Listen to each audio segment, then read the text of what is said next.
Good morning my dear students. आज हम यहाँ पर क्लास 9th का फिर से वही चैप्टर 2 का नेक्स्ट पार्ट हम यहाँ पर पढ़ने वाले हैं।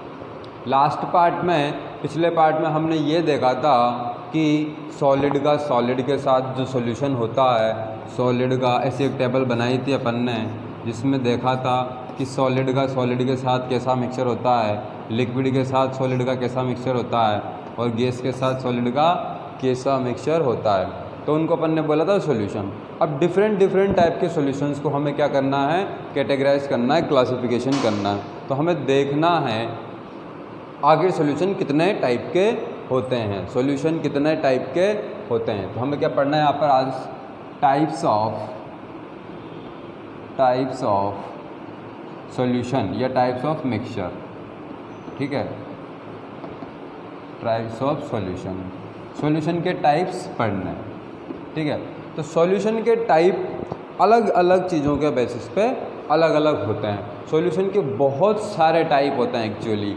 अगर मैं 1 बाय 1 करके पढ़ाने लगूँ तो सॉल्यूशन के बहुत सारे टाइप होते हैं, लेकिन उनको फर्दर क्लासीफाई करके हमने इजी स्टडी करने के लिए उनको फर्दर क्लासीफाई किया और ज़्यादा सिंप्लीफाई कर लिया, ताकि अपन क्या कर पाएँ, उनको ज़्यादा समय तक याद रख पाएँ और इजी स्टडी कर पाएँ। तो देखो ध्यान से कितने टाइप्स होते हैं आखिर सॉल्यूशन के। तो मैं पहला ले लेता हूँ, on the basis of size of particles की साइज पर बेस्ड कितने टाइप्स के सॉल्यूशंस होते हैं।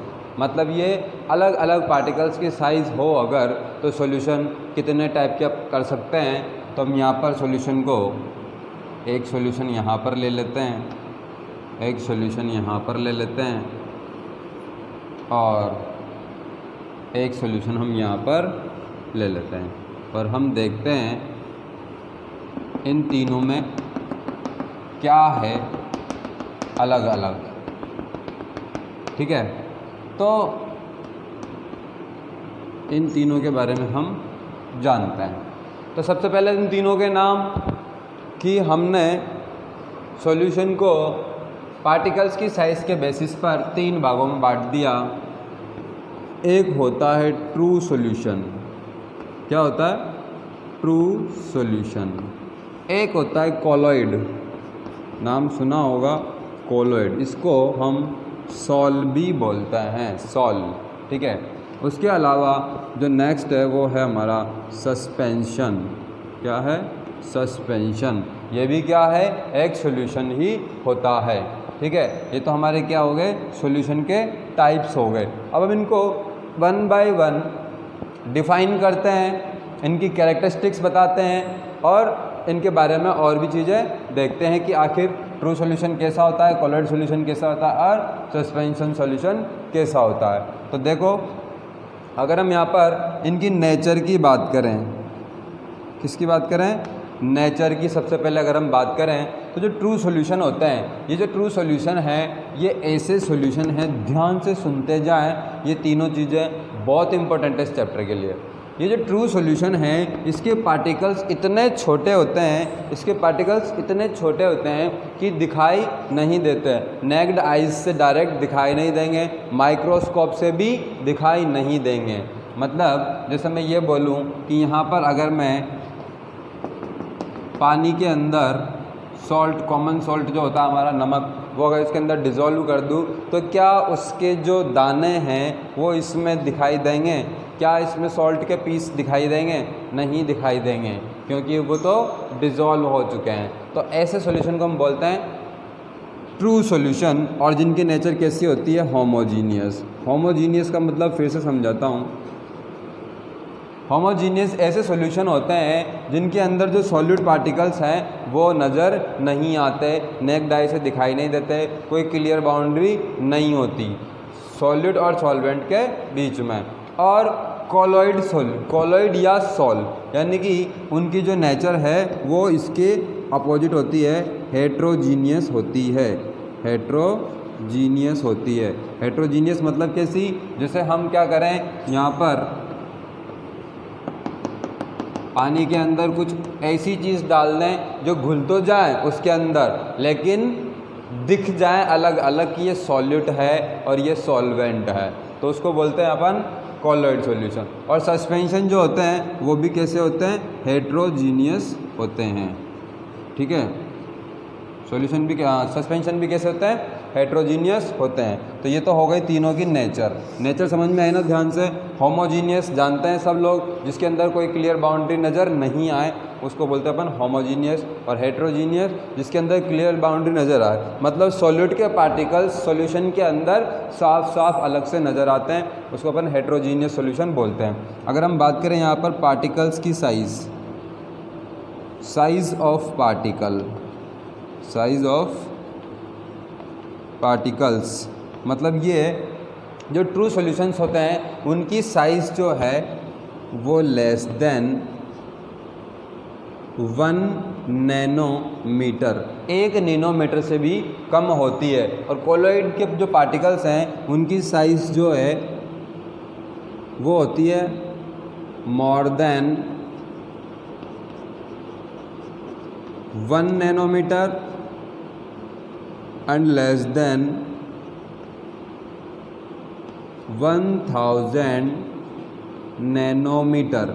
1 नैनोमीटर से ज़्यादा होती है, 1000 नैनोमीटर से कम होती है। क्योंकि 1000 नैनोमीटर से बड़े अगर पार्टिकल्स हैं तो उसको सस्पेंशन कहते हैं, मतलब इनकी साइज़ जो है वो मोर देन 1000 नैनोमीटर होती है।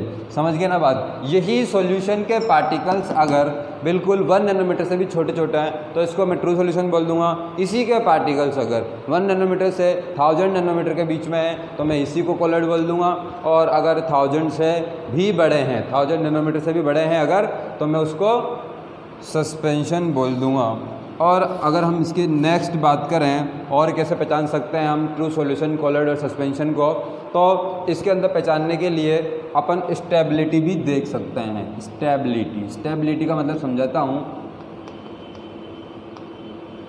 अगर कोई सॉल्यूशन मैं यहाँ पर छोड़ के गया और 3 घंटे बाद आके देखा तब भी वो वैसा ही है जैसा मैं छोड़ के गया था, दैट इज़ स्टेबल सॉल्यूशन। मतलब ये कि अगर मैं यहाँ पर पानी के अंदर सॉल्ट डिज़ोल्व कर दूँ तो मैं यहाँ 10 घंटे बाद आके देखूँ, 20 घंटे बाद आके देखूँ, मुझे वैसा ही दिखाई देगा कि नमक अभी भी पानी में घुला हुआ है, वैसा का वैसा।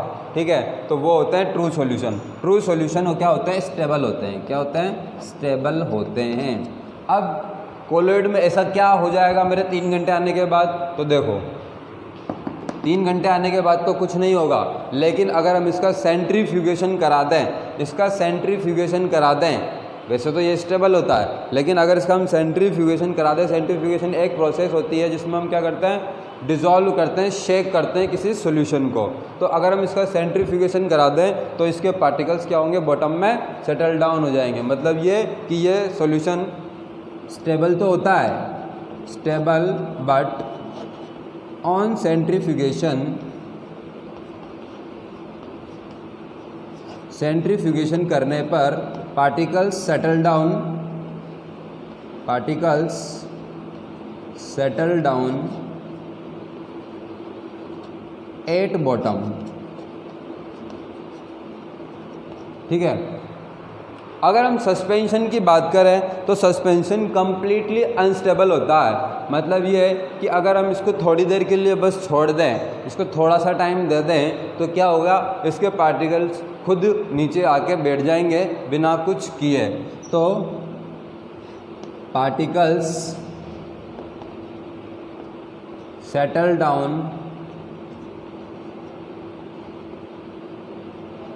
ऑन इट्स ऑन, मतलब खुद ब खुद क्या हो जाएंगे, पार्टिकल्स सेटल डाउन हो जाएंगे।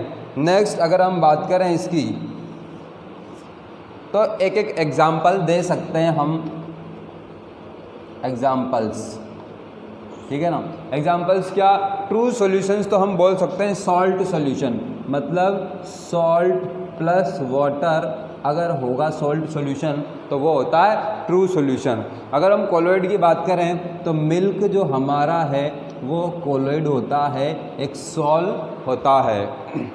सस्पेंशन की बात करें तो मडी वाटर, क्या मडी वाटर, कीचड़ वाला पानी, मडी वाटर या चौक वाटर, समझाते हैं, देखो ध्यान से। जब हम कीचड़ में से निकल के जाते हैं, साइकिल हमारी जब हम कीचड़ में से निकलती है तो वहाँ पर एक कीचड़ में बढ़िया सुंदर सा पानी होता है जिसके नीचे कीचड़ होता है, मड होता है। जब हमारी साइकिल उसमें से निकल के जाती है तो वो पूरा मडी हो जाता है, मतलब गंदा हो जाता है। फिर हम देखते हैं अगर आधे घंटे तक वहाँ से कोई नहीं निकला तो वो सारा जो उसका कीचड़ है वो सब नीचे बैठ जाएगा, वापस से पानी सुंदर सा दिख जाएगा। तो वो मडी वाटर क्या है, सस्पेंशन है।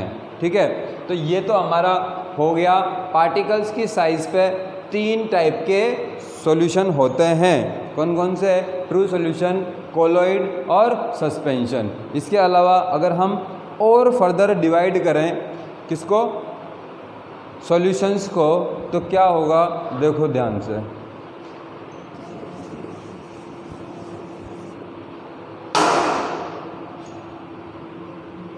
Next classification on the basis of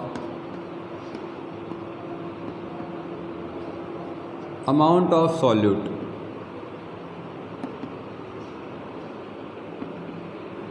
अभी आएगा, नज़र देखना,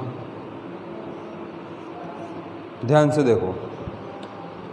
सॉल्यूट का कितना अमाउंट प्रेजेंट है इसमें इसमें इसमें, तो अलग अलग अमाउंट डालने पर अलग अलग टाइप के सॉल्यूशन उनको हम बोल देते हैं। तो वो है सॉल्यूट का अमाउंट पे बेसिस सॉल्यूशंस। तो देखो ध्यान से, यहाँ पर पहले देख लेते हैं बात। हमने यहाँ पर क्या लिया, वाटर लिया एक ग्लास के अंदर। ठीक है, यहाँ पर हमने टेम्परेचर फिक्स कर लिया कि 25 डिग्री सेल्सियस पे ही हम काम करेंगे, कम ज़्यादा नहीं होने देंगे। तो हमने यहाँ पर इसके अंदर थोड़ी सी चीनी डाली, थोड़ी सी मतलब थोड़ी सी डाल दी, जो इसके अंदर आसानी से घुल गई। ऐसे सॉल्यूशंस को हम बोलते हैं अनसैचुरेटेड सॉल्यूशन। क्या बोलते हैं उनको हम? Unsaturated solution. Unsaturated solution. ठीक है, अब आगे हमने क्या किया, वो जो चीनी इसके अंदर डाली थी तो हमने घोल दी, उसके बाद हमने और इसके अंदर डाली, उसको भी हमने इसको शेक किया, बहुत अच्छे से शेक किया और घुल गई।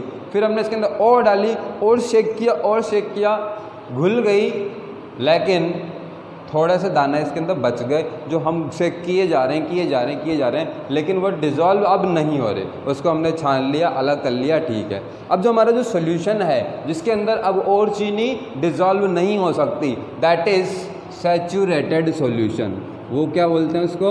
सैचुरेटेड सॉल्यूशन बोलते हैं। ऐसे सॉल्यूशन जिसमें मैक्सिमम अमाउंट की शुगर हम डिज़ोल्व कर चुके हैं अगर, तो उसको बोलते हैं हम सैचुरेटेड सॉल्यूशन। अब मेरी बात सुनो, अब इसके अंदर और ज़्यादा चीनी हम घोल नहीं सकते, तो हमने क्या किया, इसके अंदर और चीनी डाली लेकिन वो घुल नहीं रही है, तो उसको हमने क्या किया, उसको टेम्परेचर दे दिया। हमने नीचे से क्या कर दिया, उसको हीट कर दिया, गर्म कर दिया, तो वो भी घुल गई। अब उसको टेम्परेचर बढ़ा के, बॉइलिंग पॉइंट पे उसको टेम्परेचर बढ़ा के और उसको डालते जाओ और जब तक उसमें डिज़ोल्व होती जाए तो उसमें टेम्परेचर इंक्रीज़ करके उसके अंदर जो सॉल्यूट इंक्रीज़ किया, अगर वो कंप्लीट घुल जाता है तो उसके बाद जो सॉल्यूशन बनता है उसको हम बोलते हैं super saturated solution. Super saturated solution.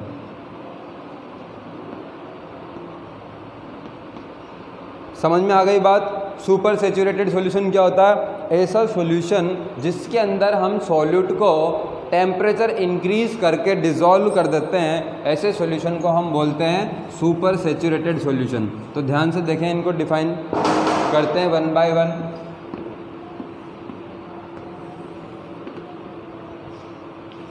हाँ देखो ध्यान से,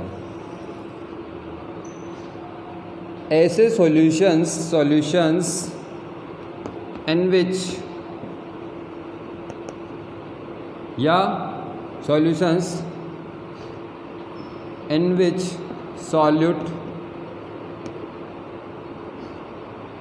is present at lesser amount, कम होता है, एट लेसर अमाउंट, कम सॉलिड होता है, किससे कम, जितना वो घोल सकते हैं उससे कम, lesser amount that it can dissolve, जितना सॉलिड, कोई भी लिक्विड, कोई भी सॉल्वेंट घोल सकता है, कोई भी सॉल्वेंट जितना सॉल्यूट घोल सकता है उससे कम अगर सॉल्यूट है तो उसको हम बोलते हैं अनसैचुरेटेड सॉल्यूशन। अगर हम किसी सॉल्यूशन, किसी लिक्विड के अंदर, किसी सॉल्वेंट के अंदर सॉल्यूट डालकर घोलते जाए जब तक उसमें मैक्सिमम अमाउंट का सॉल्यूट डिज़ोल्व हो जाए तो उसको बोलते हैं हम सैचुरेटेड सॉल्यूशन। सॉल्यूशंस, ऐसे solutions that has maximum amount of solute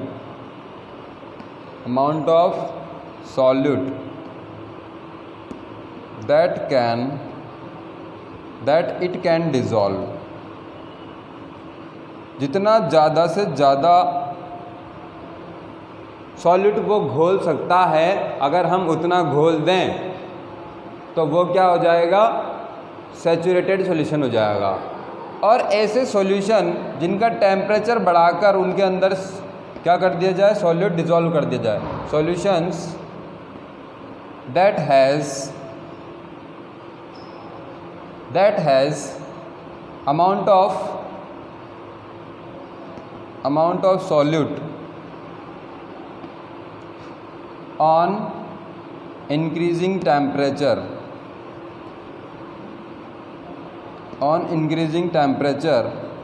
solutions that has amount of solute on increasing temperature are known as super saturated solution। ऐसे सॉल्यूशन जिनके अंदर मैक्सिमम से भी ज़्यादा सॉल्यूट घोल दिया जाए टेम्परेचर बढ़ाकर, तो ऐसे सॉल्यूशन को हम बोलते हैं सुपर सैचुरेटेड सॉल्यूशन। अब हम यहाँ पर देखने वाला है इसका नेक्स्ट और क्लासिफिकेशन के और किस टाइप के सॉल्यूशन हो सकते हैं। तो देखो यहाँ पर हम यहाँ पर तीसरा टाइप देखते हैं, on the basis of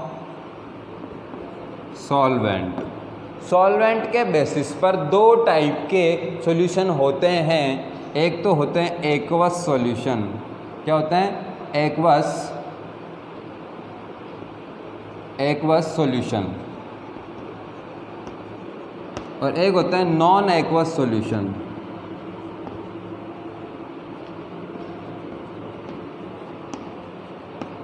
aqueous और नॉन एक्वस सॉल्यूशन क्या होता है, ऐसे सॉल्यूशन जिनमें सॉल्वेंट वाटर हो तो उनको एक्वस सॉल्यूशन बोलते हैं। क्या बोलते हैं, सॉल्यूशंस, ऐसे solutions that has water as solvent are non as aqueous solutions. और ऐसे solutions that has solvent other than water,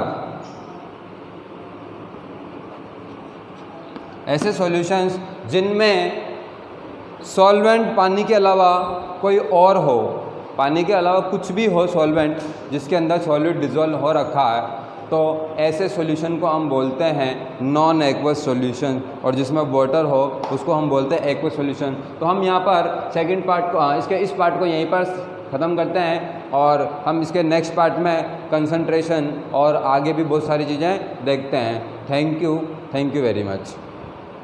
ध्यान से देखें और ध्यान से पढ़ते रहें।